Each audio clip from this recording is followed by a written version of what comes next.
Donc voilà, nouveau petit tutoriel au format court sur les commandes qui sont en rapport avec les dérivés de ls, les applications telles que ls BLK, notamment ici ls PCI, ls USB. Les autres PCMCIA, bon moi je peux pas vous faire une démonstration sur ça, j'ai pas de device PCMCIA, mais ce sera la même chose que LSPCI. Toutes les autres options, moi je m'en suis jamais servi. LS logins, c'est pour lister les logins, etc. Bon, LS attributs, ça peut être intéressant, mais ça s'adresse plus à un tutoriel plus avancé déjà. Donc c'est pour ça que je vais pas le traiter ici, ça serait trop long. Donc on va commencer par ces là. LSOF, c'est quelque chose que j'ai rajouté qui n'y est pas d'origine. Voilà. Donc on va commencer par LSPCI. Donc LSPCI qui va permettre de donner une liste des devices connectés sur votre connectés et lus par le noyau. Au moins lu, ça veut pas dire forcément reconnu, mais ça veut dire qu'il lit une entrée et il sait qu'il y a quelque chose, quoi. Voilà, donc ces devices, grâce à LSPCI, si par exemple vous avez une carte graphique et vous n'arrivez pas, quand vous l'installez d'origine, votre distribution n'installe pas le bon driver, etc., il va falloir que vous sortiez LSPCI pour voir les données propres à votre carte graphique. Après, vous pourrez faire chaîner la commande, bien évidemment, avec un filtrage grâce à grep, pour par exemple sortir ce qui concerne les cartes VGA. Si vous mettez VGA en minuscule, ça ne marchera pas comme ça, sauf si vous mettez l'option I pour ignorer la case, bien évidemment. Voilà, donc les options de LSPCI, ce sont des options de mise en forme et qui vont vous permettre aussi par rapport à la commande de base d'afficher plus d'informations, notamment donc de mise en forme si vous voulez faire du script, ou afficher plus d'informations si vous voulez avoir plus de détails sur votre matériel. Pareil, vous pouvez toujours filtrer l'information et ça sera toujours quand même, ça sera quand même un peu moins efficace que un filtrage autre, parce que tout simplement il sort que les lignes où il y a marqué VGA. Et donc là, du coup, vous perdez de l'information. Donc à ce moment-là, vous serez quand même obligé de vous farcir la sortie intégrale. Donc là, le petit problème d'affichage, c'est du fait qu'il faudrait que ici ce soit beaucoup plus grand pour qu'il affiche la ligne en entrée sans que vous voyez que ce soit plus clair visuellement. Tout simplement, hein. Donc voilà. Là, c'est quand même plus clair visuellement. Donc chaque paragraphe correspond à un device branché. D'accord? Grâce à l'option VV, donc, où vous avez plus de verbose. Est-ce que vous pouvez en avoir plus? Non, je crois que c'est le maximum ici que vous pourrez avoir. Donc après, avec l'option K, il vous montre ici, il vous affiche en plus l'information du module de kernel, du module du noyau qui est utilisé pour utiliser ce device. Si par exemple vous avez une carte Nvidia, il vous marquera certainement le module Nvidia du noyau. S'il n'y a pas de module ou qu'il est pris par un autre module, c'est peut-être pour ça qu'il fera que ça fonctionne pas. Donc voilà, cette option, l'option VV et l'option K, je pense, sont les options les plus importantes de LSPCI. Après, vous pouvez mettre en forme la sortie de l'affichage avec X, qui vous donnera une sortie en hexadécimal. Voilà, donc ça c'est déjà pour des utilisations beaucoup plus techniques.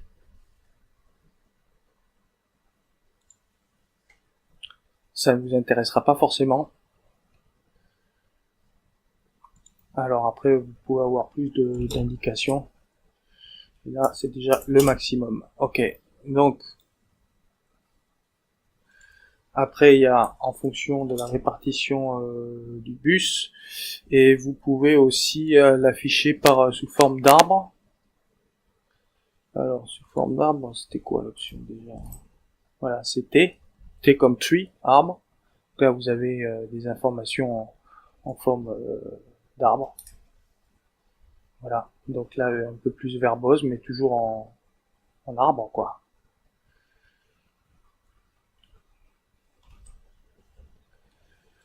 C'est quand même pas extrêmement pratique parce que bon, sur la commande LSPCI, je pense pas que ça a vraiment, dans le cadre d'une utilisation classique, ça a pas vraiment d'intérêt.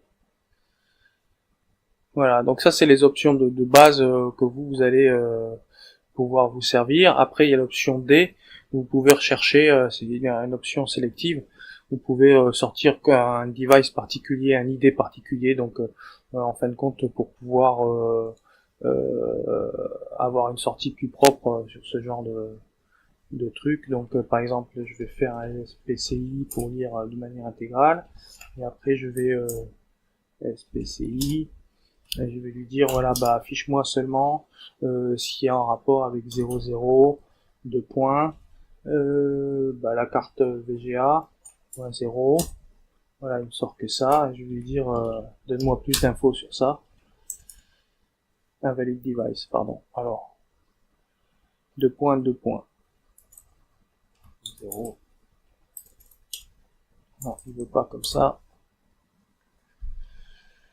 Vendor device class. Ah oui, alors faut que je lui donne le vendeur.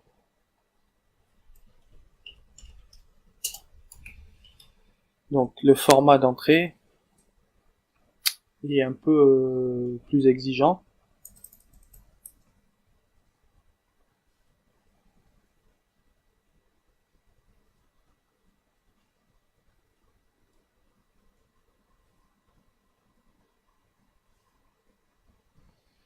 Alors je vois pas ce que ça veut dire vendor. Ce que c'est que cette variable vendor. Device je vois, classe.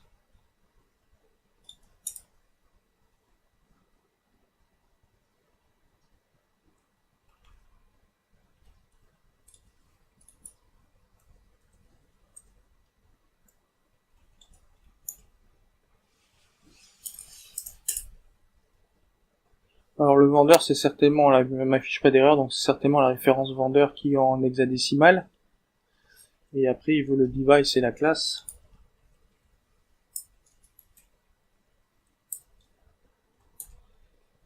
Non. Bon, alors si vous trouvez des informations sur ça, bah, ça vous donnera l'occasion d'être interactif et de le poster dans les commentaires. Moi je m'en sers jamais de ça, donc voilà. Ceci explique cela. Ceci explique mon ignorance en direct.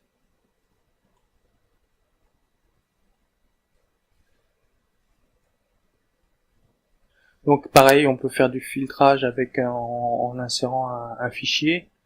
On peut mettre des idées dans un fichier, des PCI, du port PCI ID, et puis donc sortir que de manière filtrée par rapport à ces idées depuis un fichier.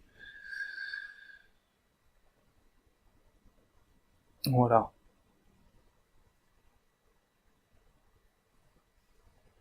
Donc toutes des options de filtrage que je ne me sers jamais. Moi ce dont je me sers c'est directement LSPCI et LSPCI avec le verbos. Je sais pas s'il y en a qui se servent de plus que ça. Si c'est le cas et qu'il y a quelque chose de pratique, indiquez-le-moi. Mais bon, moi en général, ça me suffit amplement.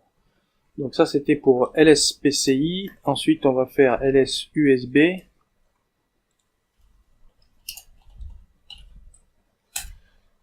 Voilà, donc avec LSUSB on va pouvoir sortir les devices qui sont sur les ports USB. Donc le device c'est tout, c'est-à-dire c'est les ports USB eux-mêmes avec les hubs. Quand vous achetez un ordinateur, vous avez des prises USB. Les prises USB, ce sont les prises USB. Un hub, ça peut être un truc que vous rajoutez, mais ça peut être aussi, si vous voulez physiquement sur votre carte mère, il y a un module qui est ajouté, et ce module, il peut avoir 3 prises USB ou 4 prises USB dessus, donc ça s'appelle un hub. Donc il sera référencé ici.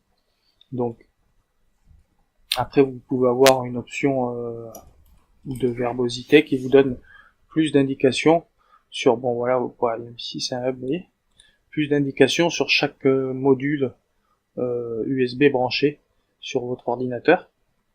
Alors évidemment, si vous branchez un matériel, il apparaîtra aussi dans la liste des USB. Voilà.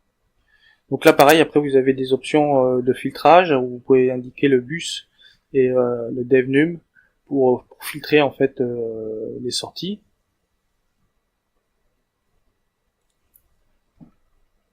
Après, vous avez la commande qui vous permet d'afficher une hiérarchie en arbre des modules. Donc on voit là, c'est pas très riche en informations parce que tout simplement c'est monté sur une machine virtuelle, donc il y a très peu de choses.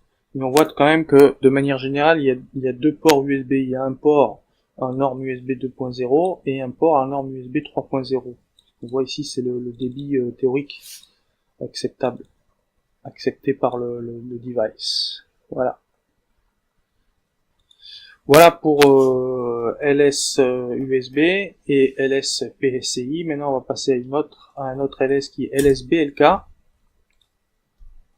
Donc, LS BLK qui permet de faire une liste des blocs montés par les périphériques de stockage. C'est un petit peu différent de la commande DF que je vous avais montré. Voilà. Là, vous voyez tout de suite qu'on voit plus clairement une hiérarchie de disques, véritablement de disques, non plus de système de fichiers. Il y a une différence entre un disque et un système de fichiers. Un disque est monté sur un système de fichiers, mais un système de fichiers n'est pas forcément lié à un disque. Voilà. D'accord? Ça peut être lié à une mémoire vive, ou un processus. Voilà.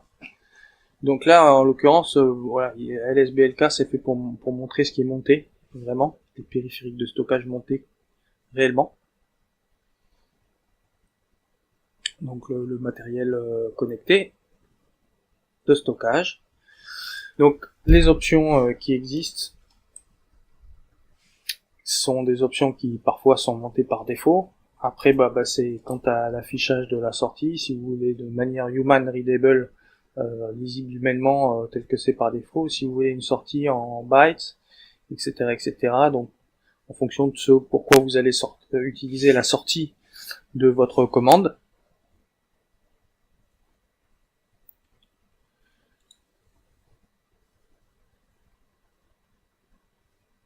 Voilà, il y a des options d'exclusion, donc j'essaie de vous trouver un petit peu les options qui peuvent être les plus utiles pour vous. La commande LSBLK par elle-même parle relativement bien. Après, vous pouvez générer des options qui vont être des filtrages où ils vont vous donner directement des montages de disques sans les partitions, comme ici. Donc l'option I, c'est pour avoir que du caractère ASCII et pas d'autres caractères dérivés. Voilà. C'est juste des conventions pour que ça puisse être accepté après dans les formats. On peut lui demander de sortir les données dans un format JSON. Le format JSON pourra être réexploité après dans un script. Et notamment, c'est un format qui est utilisé pas mal avec JavaScript pour les applications Internet, notamment pour pouvoir passer des données de manière interactive sur un site web. Généralement, on sort les données au format JSON. Il y a d'autres formats que le format JSON, mais c'est un format très utilisé. Voilà. Donc on peut aussi, c'est toute la mise en forme. Après, c'est des options de sélection, de filtrage ou de mise en forme, la manière dont on veut avoir les données pour pouvoir derrière les réexploiter éventuellement. Donc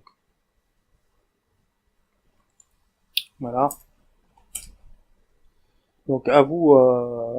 Et là oui, donc il attend évidemment. Il dit ça marche pas parce qu'il attend. Vous voyez ici, il attend une liste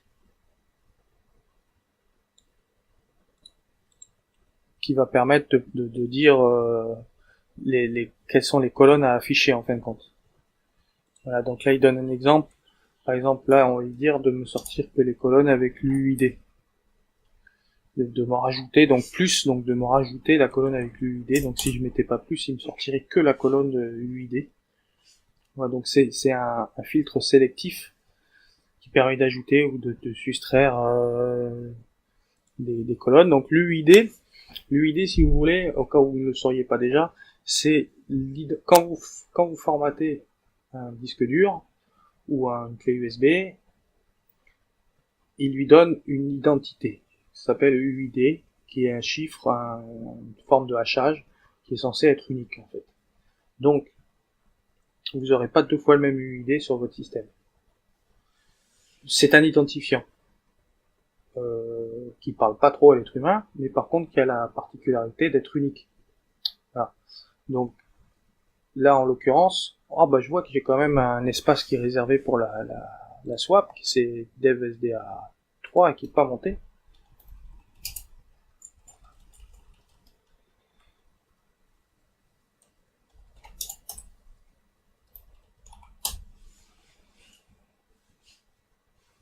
D'accord. Ok, bon. Pas correctement formaté. Peu importe. Donc là, en l'occurrence, on voit, on peut sortir, donc on peut trier et sortir des informations de manière organisée, plus précise, comme à peu près toutes les commandes Linux qui permettent la mise en forme pour être dans la particularité non seulement de faire des recherches précises, mais enfin vous sauriez lire une sortie sans avoir plus de détails, mais c'est surtout pour pouvoir être utilisé dans un chaînage de commandes ou dans un script. Donc ça sert surtout à ça quoi. Voilà, alors il y a des options qui sont relativement utiles sur le SCSI par exemple. Output info about SCSI devices only. Voilà. Format RAW de sortie, donc ça c'est un formatage de sortie, donc vous voyez qu'il n'y a plus organisation par colonne, etc. Donc ça c'est totalement exploitable par un script. Hein.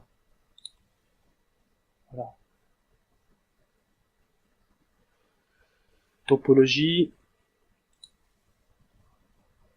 Donc voilà, ça c'est l'équivalent d'une option où on sélectionne ces colonnes-là en fin de compte. Voilà, il le dit, là, donc tout est indiqué.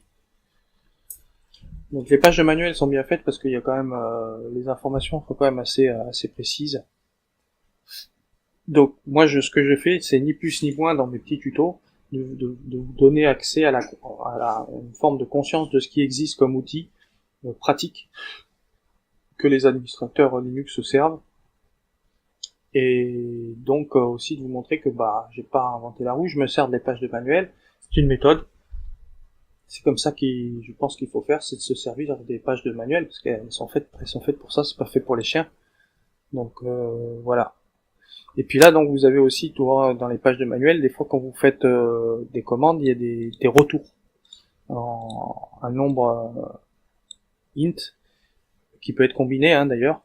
Et qui peut dire voilà il y a une erreur, ou alors s'il y a un nombre 0 c'est que tout s'est bien passé, s'il y a un nombre 1 c'est qu'il y a une erreur, s'il y a rien qui a été trouvé, voilà ce sera ce code de retour, et si certaines des devices ont été trouvés mais pas tous, ce sera ce code de retour là. Voilà. Des fois les codes peuvent s'additionner pour donner un ensemble de résultats qui est interprétable. Voilà, après il y a aussi ça c'est vous voulez, c'est une variable d'environnement. Quand je fais la fonction print_env, j'affiche toutes les variables d'environnement et avec leurs valeurs, leur titre et leur contenu. Et là, si vous voulez, si je crée une variable d'environnement comme ça, export lib blkid-debug et que je lui mets une valeur à all, et bien du coup quand je vais appeler ma fonction lsblk, il va être en mode debug. Donc je vais avoir une sortie debug qui va être validée, et je vais pouvoir retrouver des informations de log s'il y a un problème, ou soit sur la sortie standard, soit sur un fichier log. Voilà. Donc là, si je refais un print_env et un grep sur lib quelque chose, je vois que j'ai bien créé ma variable d'environnement. Et là, je vais l'annuler. Voilà, on est vide, je l'ai effacé. Voilà. Donc voilà à quoi sert la commande lsblk qui est bien pratique. lsof, je ferai un tuto spécifique pour ça. lsmod, c'est pour pouvoir vous indiquer quels sont les modules qui sont chargés LSmod. Alors, le page de manuel est petit, tout simplement parce qu'il n'y a pas d'option. Ça vous liste tout simplement les modules qui sont chargés sur votre noyau, avec leurs dépendances, vous voyez. En Virtuo, il y a plusieurs dépendances ici. De la même manière, VirtuoRing. Voilà. Ça, ce sont les modules que le noyau, en ce moment, utilise. C'est là qu'il va falloir chercher à afficher des informations sur ça. Les CPU, est-ce que ça vaut bien la peine d'en parler? Bon, ben, ça vous sort les caractéristiques de votre ou vos processeurs. Là, on voit qu'il y a 2 sockets ici, 2 processeurs. Donc en fait, c'est les cœurs. Hein. Il peut y avoir un processeur et 2 cœurs, hein, d'accord? Là, bon, là, c'est une machine virtuelle. J'ai alloué 2 cœurs CPU à la machine virtuelle, tout simplement. Hein. Voilà.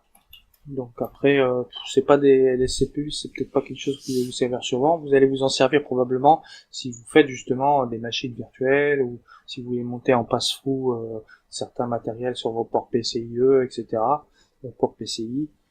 Ça, vous allez certainement vous en servir un petit peu, quoi. Voilà. Alors, ls init cpio.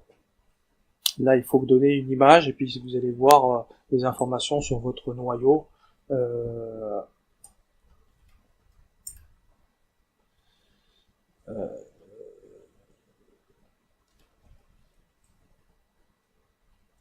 Ultra MFS, oui, bien sûr.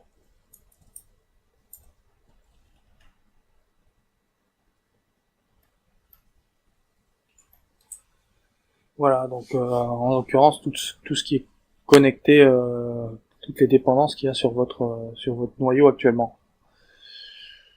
Ça peut être pratique. Ça peut être pratique si vous voulez compiler votre propre noyau ou vous mettre du matériel qui est pas forcément automatiquement reconnu et que vous voulez un peu bidouiller là-dessus. Ben, ma foi, ça peut être pas mal. Voilà. Là maintenant, LSNS pour afficher les noms d'espace. Alors, ça c'est un autre concept. Le nom d'espace, c'est un autre concept que vous aurez peut-être plus de facilité à appréhender si vous faites de la programmation orientée objet, par exemple en C++, où on va créer des noms d'espace qui sont en fin de compte des containers virtuels.